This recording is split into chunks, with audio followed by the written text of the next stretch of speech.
Hey all இன்னைக்கு சொல்லாமல் வீட்டுக்கு போய் அம்மாவுக்கு சர்ப்ரைஸ் தரலான்னு பார்த்தா அம்மா எனக்கு சர்ப்ரைஸ் தந்துட்டாங்க. அம்மாவுக்கு இன்னைக்கு ஸ்கூலு.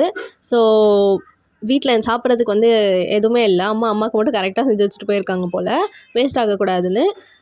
மாவு மட்டும் கொஞ்சம் இருந்தது, அதனால் அதை எடுத்து வச்சு தொட்டுக்க செய்யலான்னு சொல்லிட்டு ஒரு வாணலில் கொஞ்சமாக எண்ணெய் விட்டு அதில் பச்சை மிளகாய் கொஞ்சம், கடுகு கொஞ்சம் போட்டு நல்லா பொரிஞ்சதுக்கப்புறம் வெங்காயம், தக்காளி இதெல்லாம் நல்லா குட்டி குட்டியாக கட் பண்ணி போட்டு அதெல்லாம் நல்லா வதக்கிக்கிட்டேன். வதங்கினதுக்கப்புறமா அதில் கொஞ்சமாக மிளகுத்தூள், மஞ்சத்தூள், கார மிளகாத்தூள், அப்புறம் சிக்கன் மசாலா, அப்புறம் இது மாதிரி மசாலாலாம் கொஞ்சம் ஆட் பண்ணிக்கோங்க. என்கிட்ட வீட்டில் இருக்க எல்லா மசாலாவும் நான் கொஞ்சம் ஆட் பண்ணிக்கிட்டேன்.